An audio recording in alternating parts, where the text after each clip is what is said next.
Welcome to our session today. We're recording it. This is the third time.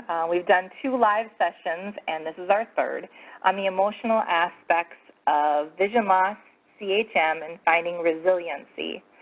As I said, we've conducted 2 sessions already, and we had people in the queue and participating, and we didn't want to record it. But today, it's Sunday afternoon, so I got these 3 spectacular men to join me once again who are going to share their story, share some of their challenges, and we're going to have a little bit of a dialogue today now that we nailed it down the first 2 times. I absolutely want to start off by thanking our presenters again who gave us a grant and is helping fund these Zoom webinars that we've been carrying out. That would be Allergan and Biogen. We did 1 session first, and that was more of a PowerPoint presentation by a licensed clinical social worker. Her name is Denise Bondi, and that can be found, as well as all of these webinars, on our YouTube, YouTube station, our YouTube channel, and that can be found on our website. So all that being said, I think I hit all the hot spots here. So what we're going to do today is I want to introduce you to my good friends and my colleagues from the CRF, the Choroideremia Research Foundation, Lynn Ogg, John Trott, Mike McCarthy. They will be sharing a little bit about their stories, their challenges, and I have some questions written down if they haven't covered all the great aspects that were brought up at the last 2 sessions, and hope you guys enjoy it, whoever's going to be watching later on. So I'm going to get my mute button all set up here, so we'll go ahead and start off with John Trott. Hey everyone, I'm John Trott. I'm 57. I live in Westfield, New Jersey, just about a half an hour west of New York City. I work in pharmaceutical business, have for forever, and essentially from a career path side, choroideremia hasn't done anything to impede my my progress anyway. I went through undergraduate and then business school, and I have a good job. And so that part's all good. Travel a lot. It's been getting more interesting, as one can imagine, over the last couple of years. But I travel a lot globally. I'm in global marketing, pharmaceuticals, and so good job, good career allows good sort of a very nice style of life. So in that side, choroideremia has not been a problem at all. I'm married. I got 3 sons, so there's no choroideremia there, at least passing down. As far as I know, there was no history of significant visual loss anyway in my family, grandparents, uncles, aunts, any of that stuff. I was the first one. Got diagnosed at about 10 or so. I never really see well at night, no surprise, and ultimately went to the optician first. The optician said, no, you need to send it to an ophthalmologist. An ophthalmologist diagnosed me with retinitis pigmentosa, which is pretty typical for most of the folks here. Very rarely do they get it right first pass. And then finished off with, well, there's really nothing for them. He's ultimately going to go blind, but it'll be a while, so best of luck. From that point on, I don't recall my parents ever talking about it, my vision at all. My mom passed like 10 years after that, but with my dad, I don't think we ever talked about it. So good or bad, well, there were probably some good sometimes when it might have been nice to talk through it, but because we didn't talk about it, I didn't really think about it too much, unless you plant it into a tree in the woods or a post walking down a dark sidewalk, or bumped into somebody in a dark room or bar or something like that. So then it came back fast and furious. But in the meantime, anyway, in the young age, no big deal. As it came old, as I got older, then clearly I drove till I was about 35. Stopped then. That was probably a few years too long, to be perfectly honest. And then cane was, I don't use it that much, to be honest right now. I do when I go into New York, for example, because more because then people recognize that if you're moving through and looking around for everything, and you happen to bump into somebody with the cane, nicest people in the world. New Yorkers are really nice to blind people, by the way, just FYI. It is true on multiple occasions, they're great. Not everybody else, maybe not so much, but for blind folks, absolutely, they're great. So, but my point being that it's just a sign of, hey, I don't really know where I'm going. I could use some help, and you're open for that. And others will talk about that after. I think it really helps because we don't look blind, whatever blind looks like, and therefore people make assumptions that maybe you've had a little much to drink or you're doing other things that are otherwise not putting you in a good frame of mind. And that's not true. You're just, anxiety is high and you're just darn well looking for the door, the exit, the sign, the person you're meeting, whatever it is, frantically looking around that, and that gives people different impressions. So again, I think for the cane, and Mike and Lynn will talk about it, especially Mike, can go into it much more, but it's something you really want to think about earlier rather than later. A couple of key things that I've learned over time. Needless to say, we're men and it's hard to ask for help. And I can't say, well, suck it up and get over with it. It's hard. Look, it's really hard. I went through my struggles too, and I think everybody does. But when you do get over that and do ask for help, it's amazing what you'll find, how nice people are in helping folks. So again, you know, whenever you can get over that way, you'll find out there's a really good road on the other side of that hurdle. But I understand how the hurdle is pretty significant. And an important, you know, a real important story was it's probably about 20 years ago or so, and I still had vision. I was still driving at that point, although getting very much toward the end of you should be driving. And my boss in my office, I had an office down a long corridor, and he would like zoom by as he was walking between different people's offices. And apparently over time, he'd just like shoot a wave here or there, and I'd be at my computer looking out and stuff, but absolutely didn't see the wave. And so one time he stopped. I hadn't looked up or paid attention or noticed and stuff, and he walked in and he said, "Look, I gotta know, do you see me and you're just ignoring me, or do you not see me? I assume you don't see me because you seem like a pretty decent guy, and that would be very rude. And I'm your boss, so that would probably be not great for your job prospects. So is it that?" And I said, "Oh yeah, you know, here." And I explained my visual condition, and he's like, "Man, you got to tell us that, because it's not a problem or anything. But if people know that, then, you know, they'll give a smack on the door jamb. They'll say hi instead of that, because some people might just think you're being rude. And, you know, and again, that's not your intent. Of course, that's not what you try to, but they don't know. And it looks like that could be, and you'd give the wrong impression accidentally. So just please promise me wherever you go." And even when I left that company at the end, he said, "Promise me the day you go into your next office, you're telling everybody about your visual condition, and that will avoid a ton of stuff." He goes, "It's no problem for me, but I'm just, you know, you just need to let us know." So, you know, that was one of the best pieces of advice for sure that I got going along the way. But you know, so anyway, we'll go into questions later, but we're turning over to Mike. You know, we'll turn it over to Mike now, and he'll walk you through some stuff, and then we'll be back together later. Thanks so much. So in terms of the overall topic, coping and the emotional side of choroideremia, we had written down a couple different challenges that I thought we could speak about, and then talk about some solutions. So I think one of the biggest challenges, as Jen mentioned, is the difficulty sometimes in communicating, and that could be communicating with our loved ones. It could be communicating with absolute strangers, and I think everybody in between. I think part of that is the uniqueness of choroideremia. It's very different even between the three of us in its presentation, and it seems to differ, you know, quite greatly in terms of who has night blindness at what age.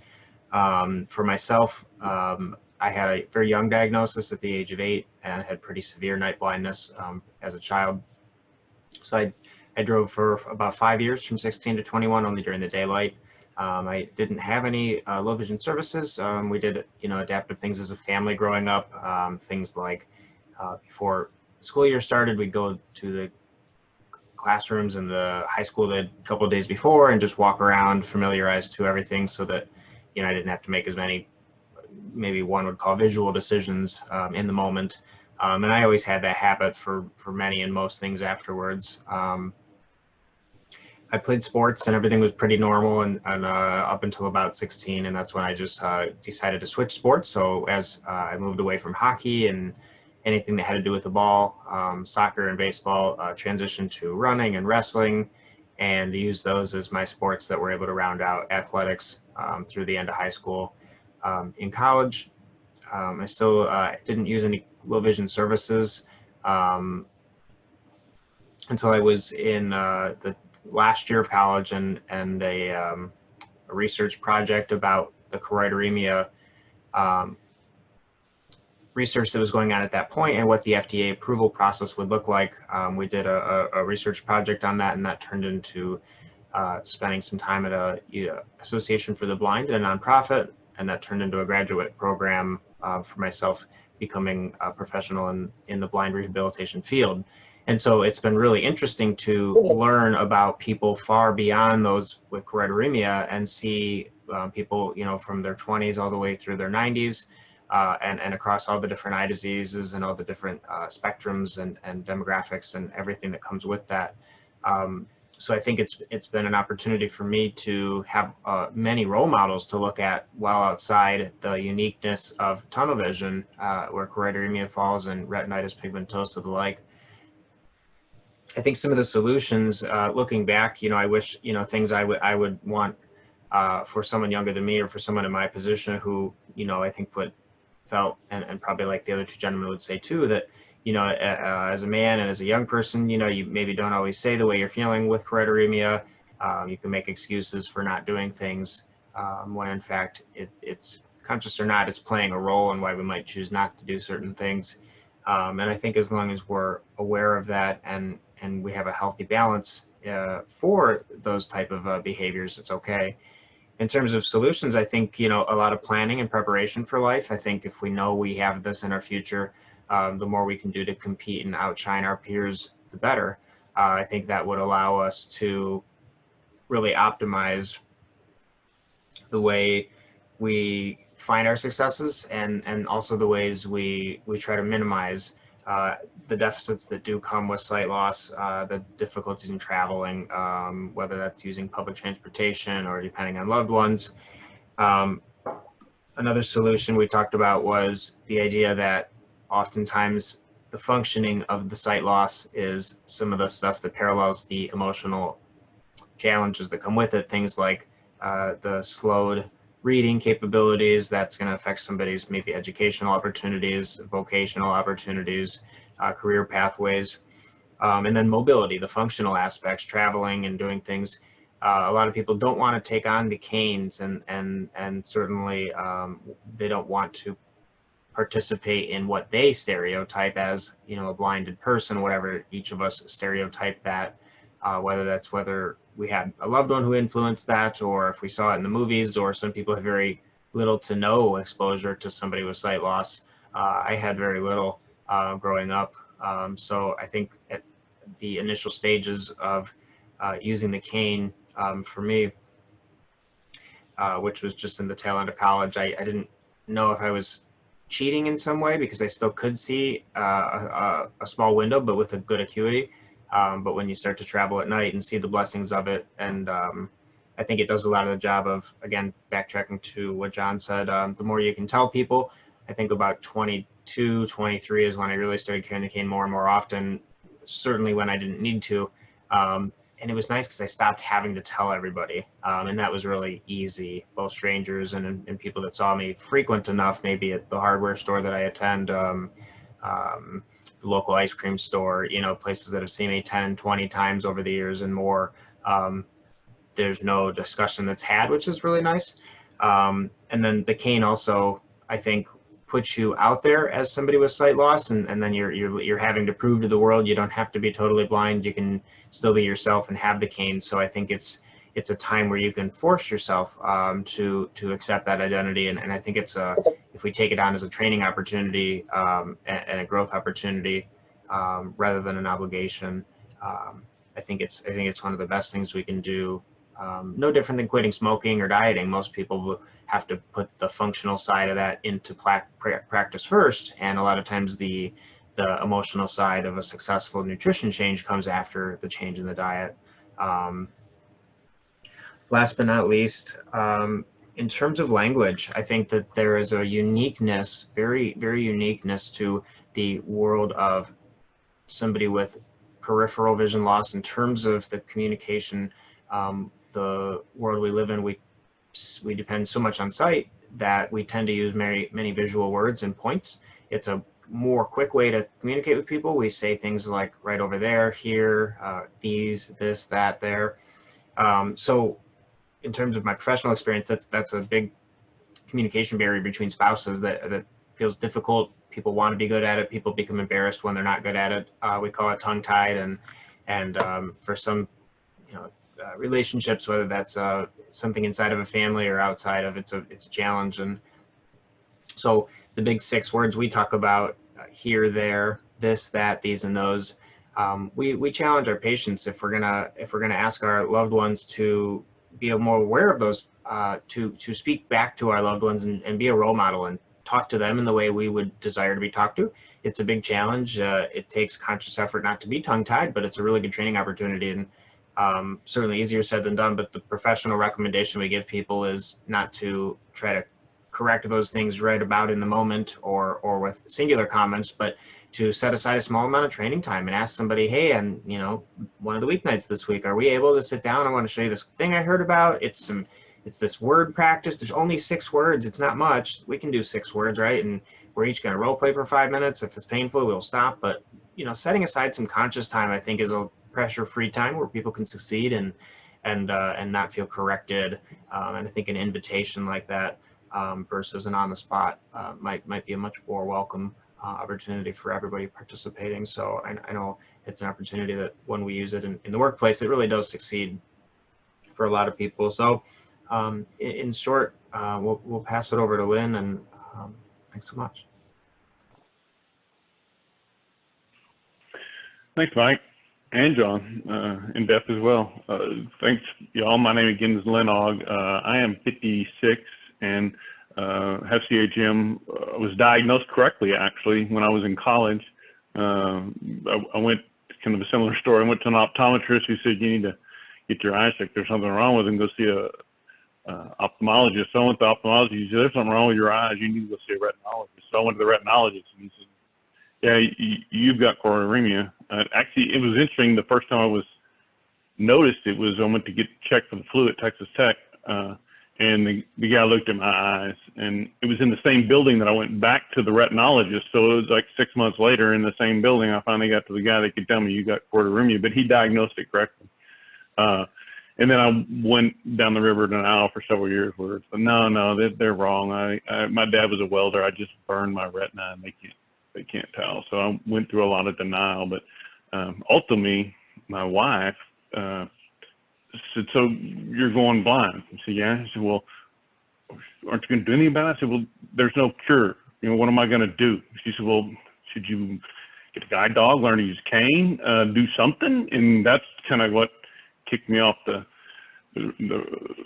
shelf or bench and got me interested. I got engaged in the internet, found the Choroideremia Research Foundation. My first conference was in New Orleans. I don't even remember what year that was, but have really benefited from that foundation and that, lack of a better term, brotherhood of family, I guess, really, because there's sisters there too. But that has been such a wonderful source of support. So again, being diagnosed correctly is a bit of an oddity, but a little more around. I gave a presentation, and I'm going to use it today. A couple of years back at in Irving, Texas, when they had the CRF meeting here in Texas.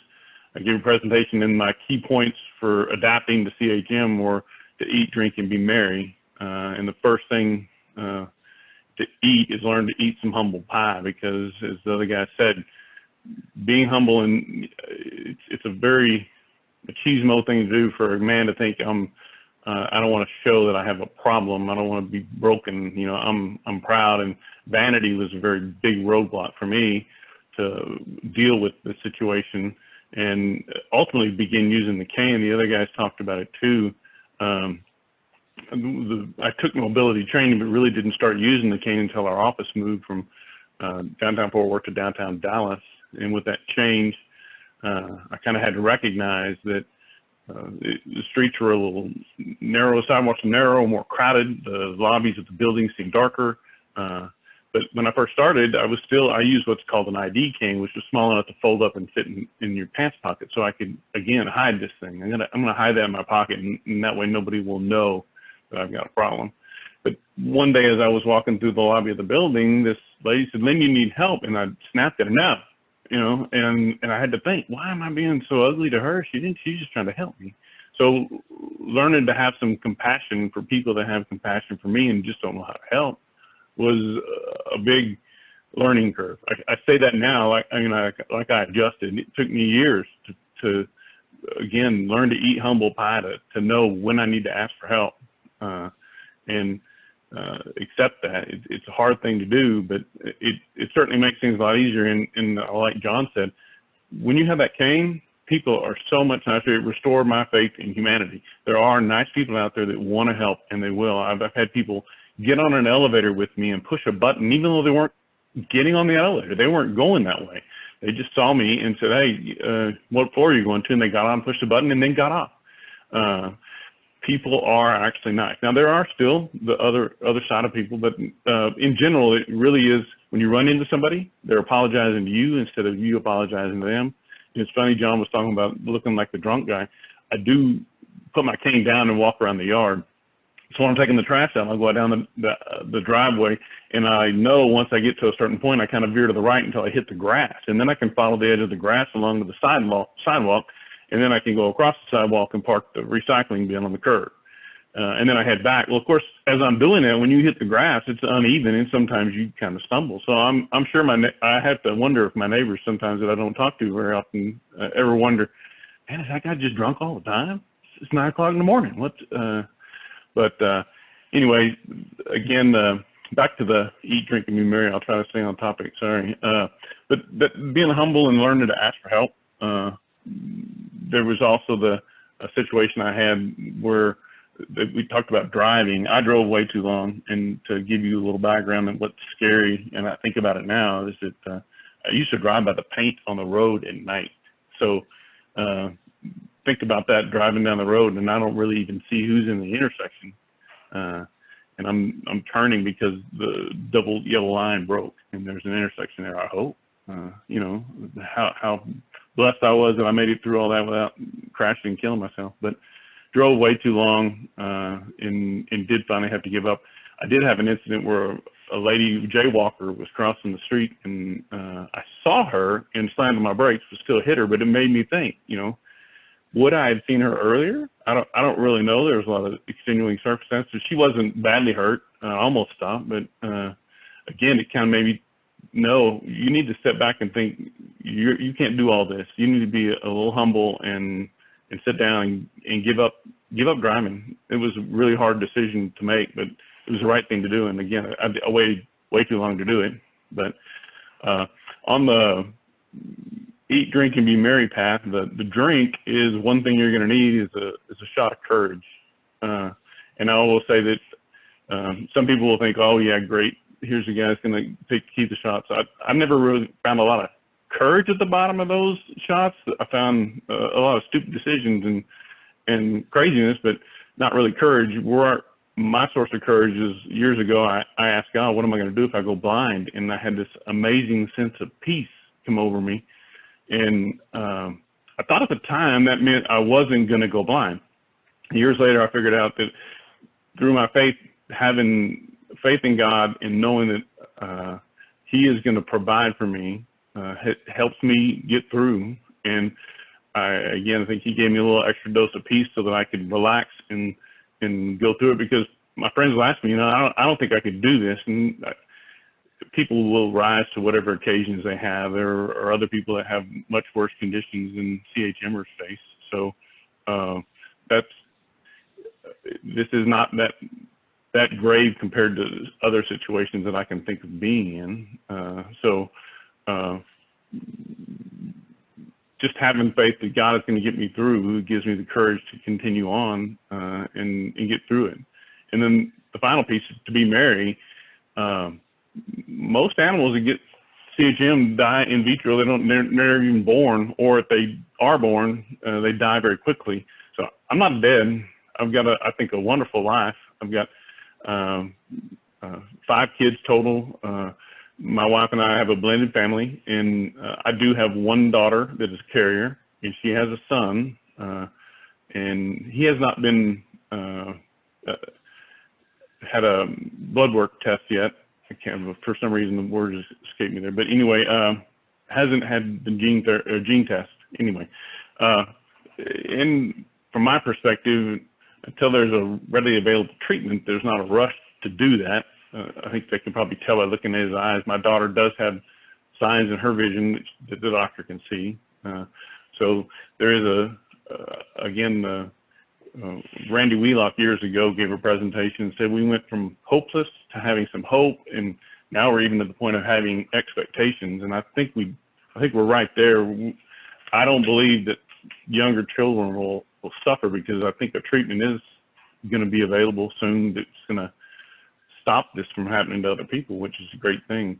There's just so much going on, and then there's also therapy and research going on to restore for the old guys like me, to restore vision or provide vision in a different way. Microchips and implants and those kind of things give a different type of vision. But again, even if I don't ever get my vision back, I've got a great life. I've got 5 grandchildren, and there's just so much to enjoy in life, even if you can't see it. The final thing I'll kind of close out with here before we kind of go back to Beth with the questions. My advice as well to adapting to, giving resilience is to accept what's going on and what do you need to do to prepare. Because right now, you don't have a problem. You can see. But if you turn the light off, you have a problem. It's harder. So turn the light off and try to do whatever you're wanting to do with no light. If you ultimately can't do it, then turn the light back on and do it while you can see. But practice doing things without seeing. One of the things that I think also is not a coincidence. I had a job in college. I was a produce worker, and I learned to cut using kind of my thumb as the cutting board, so to speak. So I can cut lots of stuff without cutting my thumb, as long as I got a good sharp knife. But anyway, that has enabled me to be wonderful in the kitchen. I can dice up stuff like nobody you ever saw, and that makes people nervous to watch me work knife. But again, that's a skill that I developed, and that's the thing, is develop the skills you need. Figure out what you're going to need. I use JAWS to read my computer, but when I first started, the Lighthouse for the Blind had a place in San Antonio. We went down and looked at all the different adaptive technologies, and I didn't start with JAWS. I started with a product called Zoom Text, which is a screen magnifier. And what they told me was, look, don't get too far thinking and pick a software to help you, because get what you need for right now. In 5 years from now, when you need something different, the offerings might be even better. So don't think too far in advance, but you do need to see what do you need for now. And man, the tools available when I got my iPhone, my job was changing, and I was going to have to be on call. And I'm like, I got to figure out how to be able to read text. I cannot read text on a regular phone. So how does a blind person use a screen selection stuff? How does that work? And well, I got an iPhone and learned to use VoiceOver, and it's fabulous. It has radically increased my independence. I now have Lyft and Uber. I can get wherever I need to go, door to door. I did try taking the train to downtown Fort Worth every once in a while. My wife and I are blessed to work in the same building normally in downtown Dallas, and we just drive in together. That's a wonderful blessing. But sometimes I'd have to go to Fort Worth, and I would try to take the train and get off. And I can do it. I knew the streets well enough because I'd worked in downtown Fort Worth for several years. I was able to do it, but it was difficult. It was actually easier in the morning when it was dark and I could see the weight, the hands and the walk. I could see those better at night, but in the afternoon, trying to go back to the train station was tough. My boss finally said, yeah, take an Uber, take a Lyft, do that. And that just really is great. Another good app is Be My Eyes. You get in touch with a volunteer that can look through your phone and look around your house and help you find things. There's a lot of adaptive technology that's available. So learn to use that now when you may not use it or need it necessarily. Practice and play around with it, because when you do need it, it's great to have, but play with it first and learn to use it. That's one of the keys that I've had to struggle with, is how do I take the time to learn how this thing works with my adaptive technology? And again, some of my frustrations and what I really get angry about these days as far as emotions is when my technology doesn't work like it's supposed to. That's not a blind thing. That's a problem everybody else has. So yeah, I get angry. Yeah, I have problems and get emotional, but I don't know necessarily that I have problems that are that radically different from most folks that can see. So Beth, with that, I'm going to stop talking for a bit and turn it back to you. Thank you. Oh, you guys are great. So appreciate, and you remembered all the points that you made in the first two, so kudos to all three of you guys. So I'm going to just share some of the comments made by others, or the questions that others had asked. Hopefully it will it'll cover some of the bases or questions that others who are going to watch this in the future. But several people asked, or they expressed their hurdle about being a, quote, burden. They don't want to be a burden to their wife or a burden to anyone else. So do you guys want to, and I don't want to pick, if somebody wants to just, talk about that sense of how do you not fall into that sense of being a burden? Because from a daughter's perspective, you absolutely aren't anybody's burden, and I think you know that. But it's easy to fall in the slippery slope of thinking and feeling certain things, of self-pity. So maybe it's talking about the being a burden piece and how to not fall into that pit of self-pity. I mean, I'll start if you want, and that the burden thing is real. I have felt it on multiple occasions, but the issue being, and it was one thing quickly I could bring up is, as I mentioned, I have 3 boys, and now my youngest is 19, so he's driving me around, so that's not an issue. But when they were young, all of them played sports. All of them, there were things after school they could walk to from here, so we were lucky in that respect. But the practices, the games, the tournaments, all that stuff, that was all post me driving. And so, my wife could only do so much, and she likes sports, but she doesn't love sports. And so she'd do it because, she felt like she had to an extent, but I couldn't drive. And so I felt like I was a burden, saying, hey, I should be doing at least 50% of this driving. I really want to go to the games, and I could still see them on the field, but obviously wasn't safe driving. So what I did is, okay, I'm going to arrange for, look for lifts. We'd carpool, and sometimes we'd drive other people's kids, and, you take 3 or 4 boys or something. And then that would get me 3 or 4 lifts with the other dads. And frankly, it developed, our dads or moms, but it developed a really good friendship with the adults, who frankly appreciated having non-children in the car as they were going to practices or games or tournaments. But it certainly was, on that you feel like, well, I'm not really a full dad. I remember saying that a few times, to my wife, and not in malice to her, not that she ever made me feel that way at all, but it was, well, I'm not really a full dad because I can't do that. And this is like the most basic thing, just drive your kid to what they need to be doing.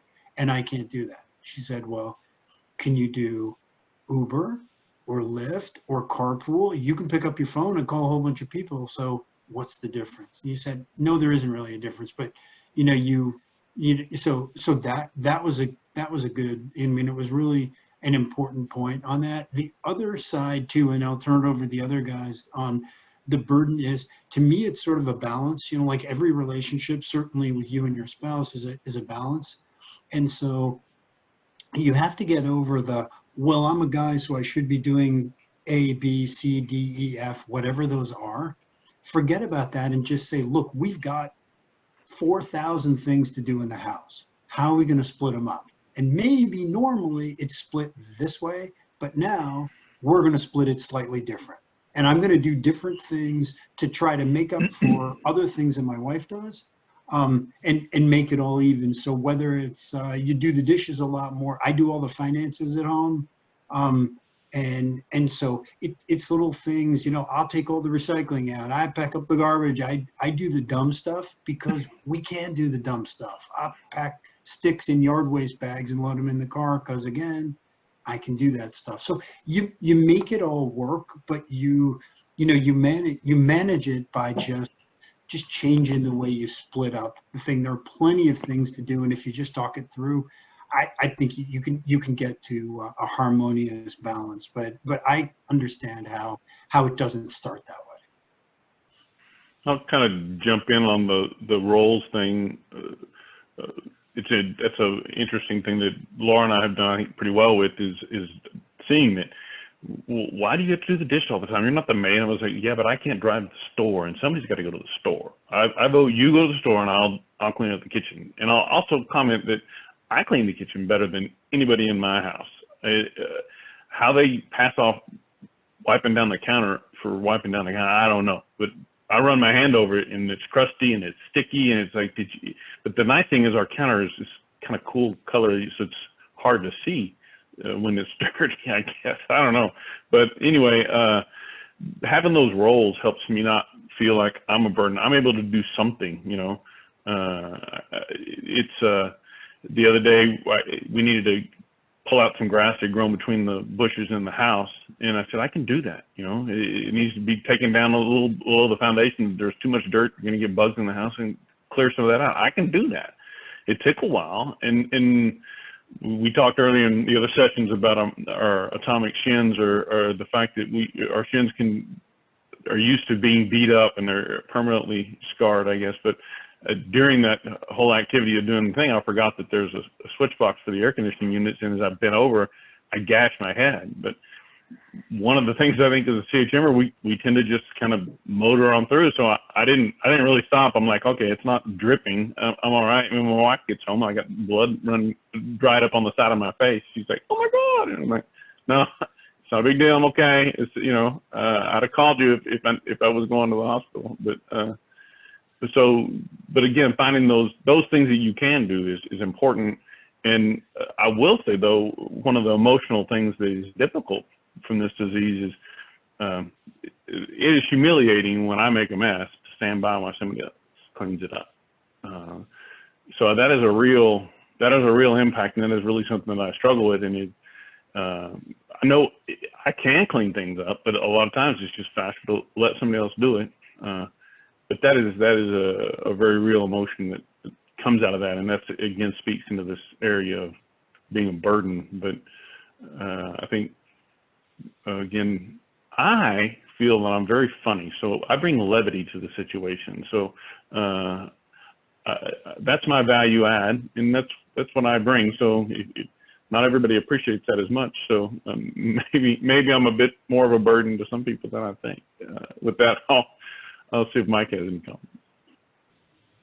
I think certainly in terms of the potential for the feelings of being a burden, it's pretty great, whether it's this eye disease or many other ailments in life, whether that's a disability or many other just perspectives and situations and circumstances that arise where people can feel that way. And so I think, there's several of us pretty blessed here to have families that sound pretty well structured and supportive And I think with that and with proper planning, I think we can avoid a lot of that when we're able to dialogue, when we're able to communicate, we're able to make those reflections about ourselves. I've certainly spent the same time asking questions of myself and picking up extra duties and sharing other duties and finding ways to provide value to a relationship where you might ask somebody for a ride, you might ask somebody for some time where you might not have to elsewise. I think that there's many things we can offer and create within ourselves and develop and bring to a relationship that are things worthwhile beyond cash value. And speaking of, as John was saying too, and Lynn, with cash value, I mean, there's things we can purchase, there's things we can do for ourselves to not be a burden, and we can buy services, we can buy and look at apps, and many of them free programs, and the public transportation and one's ability to use public transportation and rideshare.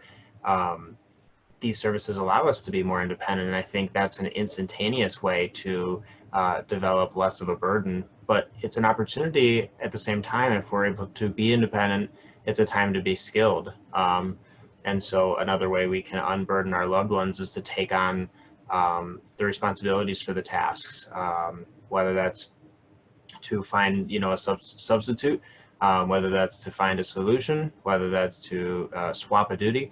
I think these are all things that we can do to help ourselves not feel like a burden. We spoke last time about the joy in just doing things meaningful in life, and how if you can get busy doing, sometimes you can spend less time feeling.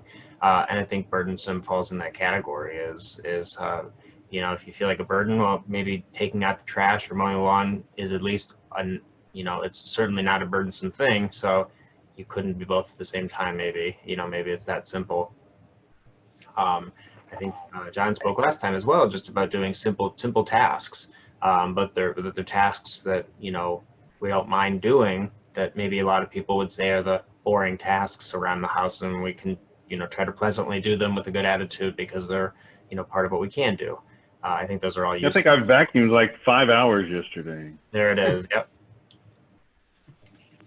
You can come to my house. No, I don't want to do it again. It was not an enjoyable thing, but luckily there was an adult beverage by the pool that waited for me afterwards, and I made it over the finish line.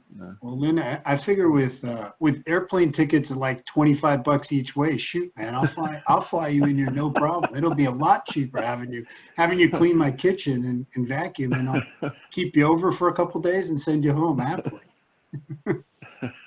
We'll have to work something out.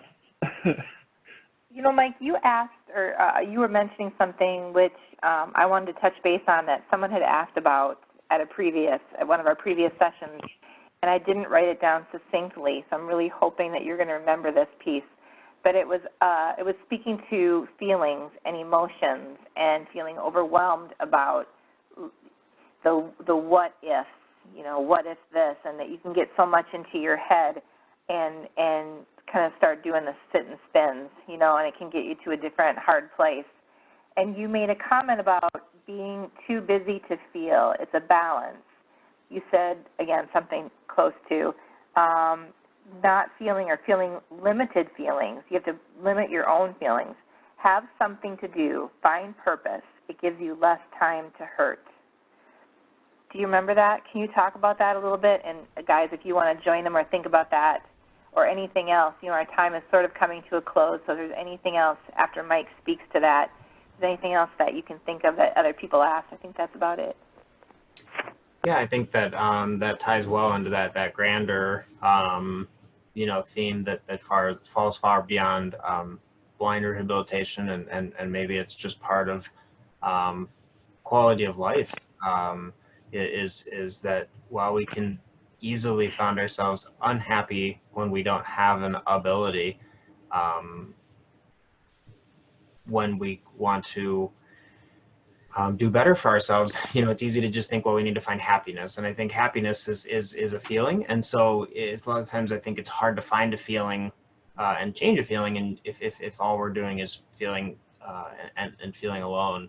but if we can change actions, oftentimes I think we can find an opportunity to change a feeling then. So in terms of finding meaning, if I know, I'm feeling frustrated at work because I'm staying late because I can't get my paperwork done quickly, and it seems unfair they won't give me a little bit extra time at work to do my paperwork. I've heard this argument before, and sometimes it's fair, sometimes it's not. But I ask someone, have you spent a couple hours in your free time practicing your typing as an adult?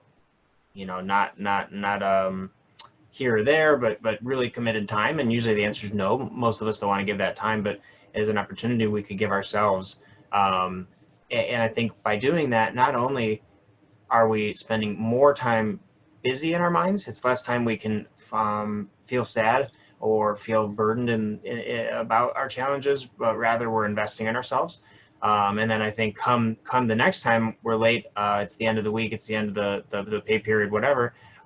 If our skills are better, we can maybe not have even the opportunity to feel gray or blue about one's performance because we were able to do what we wanted to do within our own control.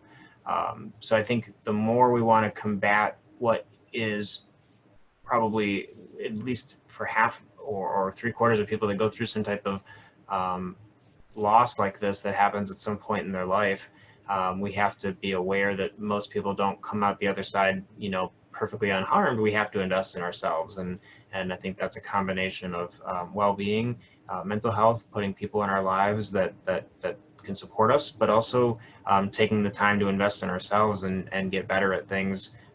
If we know other people can do it in general, that doesn't mean we can do it too. There's limitations and there's strengths and weaknesses on everybody, of course, but I think that the CRF is a great community for that, and just finding role models. I think again that's one of the things I look to and aspire to, is finding people that are obviously succeeding, and we can do that to help ourselves rather than feeling down and out as we wait for more and more of the future of choroideremia to come our way.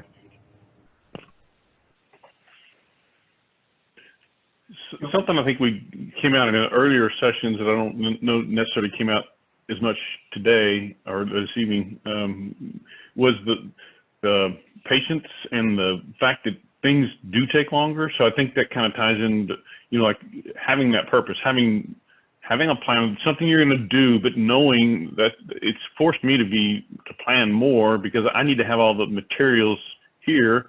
So if I need to go to the hardware store, that's an advanced thing that I need help with, but then lining out a day when I can do my stuff, but knowing that it's going to take longer.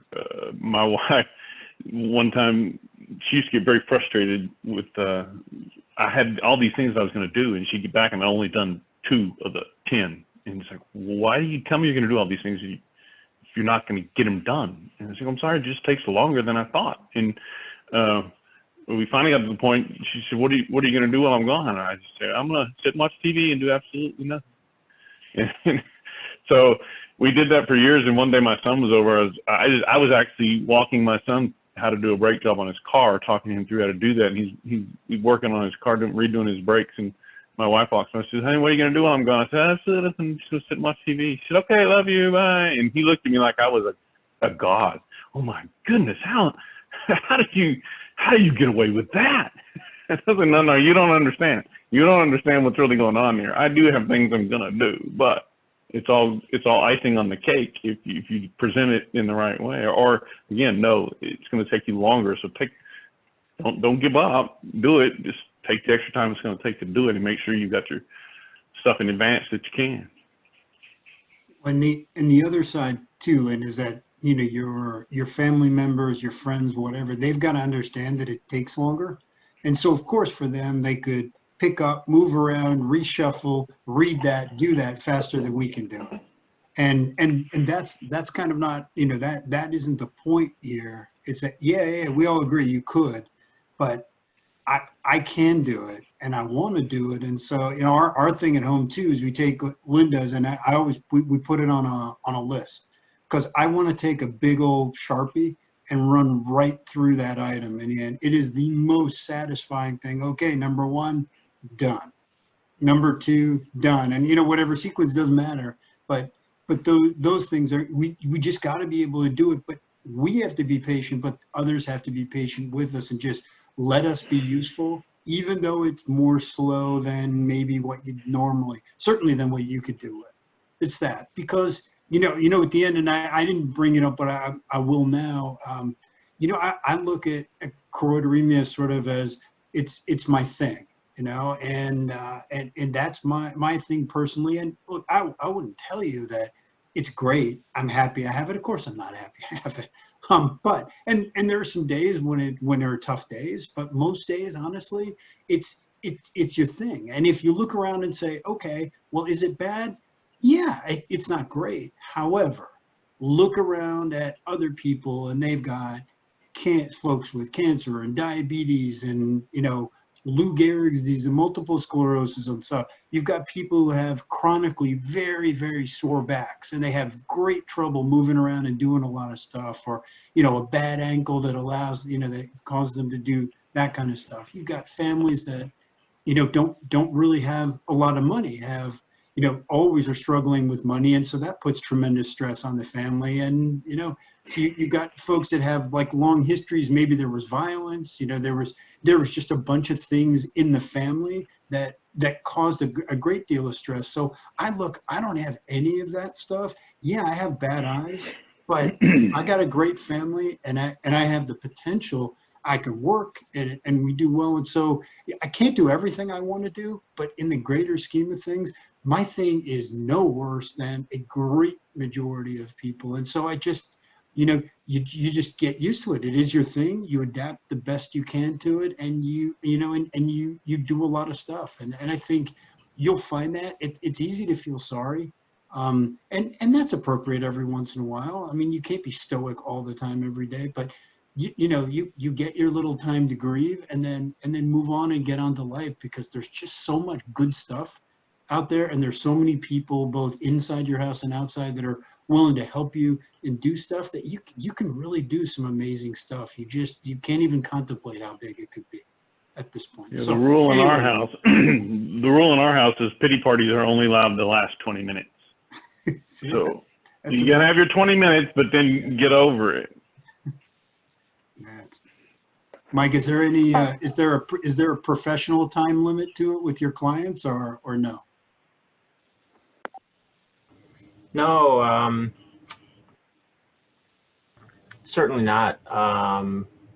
But kind of what we talk about in terms of the long term, if we think about the months and the years maybe somebody faces in terms of diagnosis, and then moving through, say teens into adulthood and careerhood, would be that, if we're not able to be well, whatever that means to oneself, or if one's family can see that, and there's a consensus there beyond just the spouse, so that, other people maybe can start to see things too, then maybe we suggest somebody make some changes. We spoke with the mother on the call the other night, and whether or not somebody wants to pursue mental health.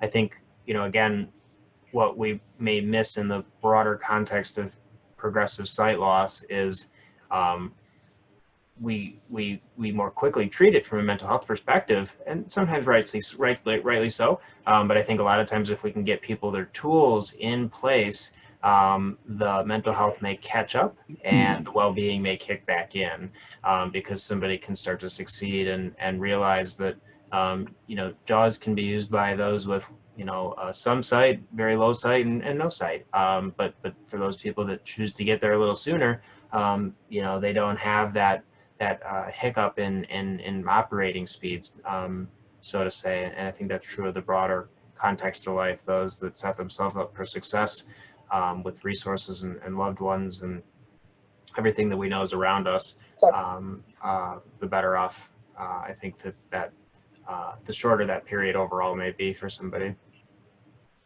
And reach out. I found when you talk to people, I mean, the CHM folks are terrific, and so you could do that, or anyone, but there's so many really nice folks that you can talk to, and you know, after a few minutes and you realize, as Lynn said, yeah, you know, atomic or bionic shins that we just smash off whatever, over time, everyone will say like, oh yeah. And you just, yeah, whatever. Somebody goes, wow, that's a heck of a bruise. You know, honestly, I didn't notice it. I got the corner of a table in a, you know, poked in your thigh, and you're like, you know, go to bed at night. What my wife's like, wow, look at that big purple bruise. And I honestly do not remember when it happened, because you know what? It just happens all the time. And you smile. I usually smile when it happens, like, oh man, that's my thing. There's John being John, and you move on. And you know, you move Yeah, on. my problem is I'm starting to easy. bang my head into stuff. I don't know if you can see the scar on my. I went to catch the vacuum as it was dropping yesterday, and when I went to catch it, I didn't realize how close I was to the wall, and so yeah, it's not just the shins anymore. Yeah. Well, guys, that's my that's go ahead. You finish. last piece of advice: don't bend, squat down, squat, don't bend. Squatting is safe for your face won't get hurt. But Beth, thanks for the opportunity to let us talk. Yeah, thank you, Beth. Oh, you guys, this is such a great thing, and I want to thank, you know, Mike McCarthy. Somebody's texting me, sorry, but Mike and Lynn Ogg and John Trott, you guys have been such so helpful, and I think there are going to be a lot of people that will be watching this and rewatching this. You know, one of the things that we talked about at the last session in the evening, the guys that were there, they really thought that it'd be great to maybe continue this on another Zoom call. We do already have certain support calls through the Yahoo group and Facebook group and things, so we're internally at the CRF we're trying to figure out what the best way of doing this is, but just want to say thank you, and you guys were great, and we hope this blesses and helps other people along the way, and we'll end it there. You guys have a great Sunday. Want to once again thank Biogen and Allergan, our sponsors, as they're great folks, and wanted to thank them, and especially my co-host on a Sunday afternoon, a very hot one. So thanks, everybody, and again, look us up at the CRF, and hope you have a good day. Thank you.